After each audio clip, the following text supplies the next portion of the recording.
ya entiendo. Ese Mutal. Did you get that, Scott? Sí, pero pienso que es un sitio para americanos perdidos. It's a hotel.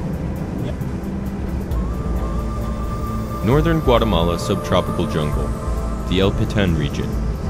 TiKal, or Mutal as its inhabitants would call it. The cultural center for the great Mayan civilization stretched from 2000 BC to 1500 AD. A collection of over 30 tribes or groups with common artistic, religious, and linguistic organization spread over the entire Yucatan Peninsula and as far south as northwestern Honduras, El Salvador, and the northern portions of Nicaragua, all of Guatemala and Belize, and portions of Chiapas and Tabasco in Mexico.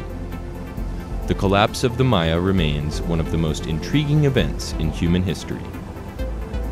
TiKal was once a wealthy metropolis of 100,000 inhabitants and the seat of power for the great Jaguar clan lords.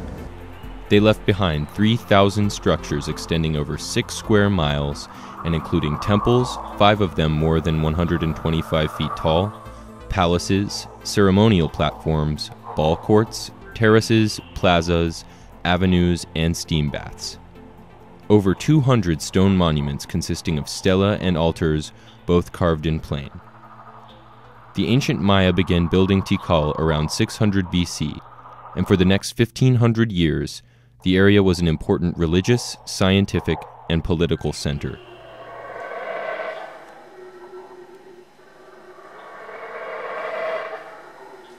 It is believed that TiKal was ruled by a single dynasty throughout its history.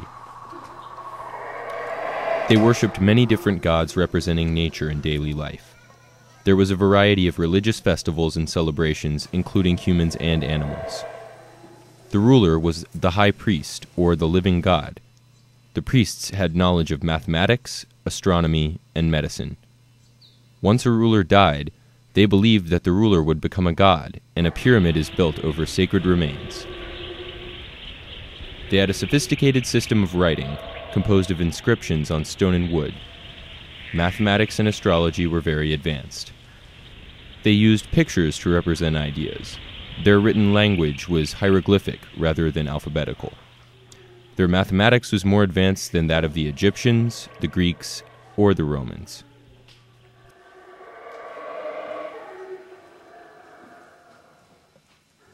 They built many observatories and had 2 calendars.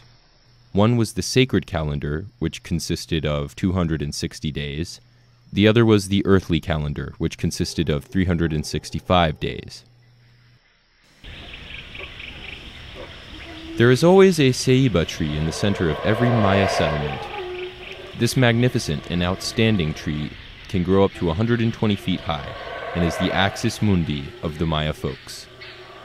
According to the Mayan cosmology, the ceiba tree stands at the Earth's center, uniting the universe.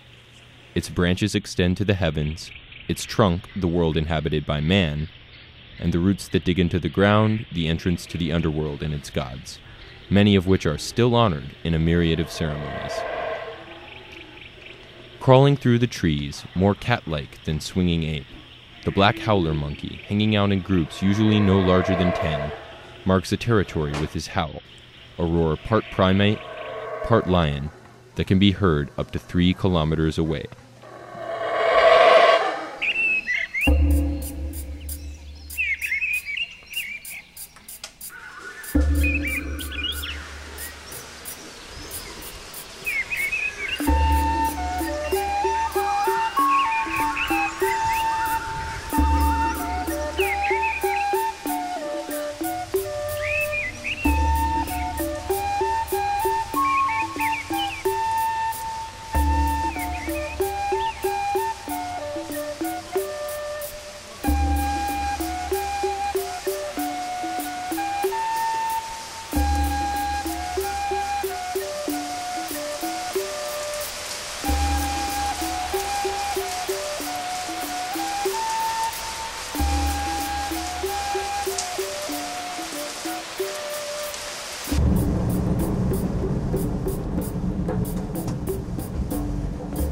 Although the pyramids of the ancient Maya lie silent in the jungle, The descendants of their builders still inhabit villages in what is now Guatemala, Belize, Honduras, El Salvador, and the Mexican states of Chiapas, Campeche, Tabasco, Quintana Roo, and Yucatan.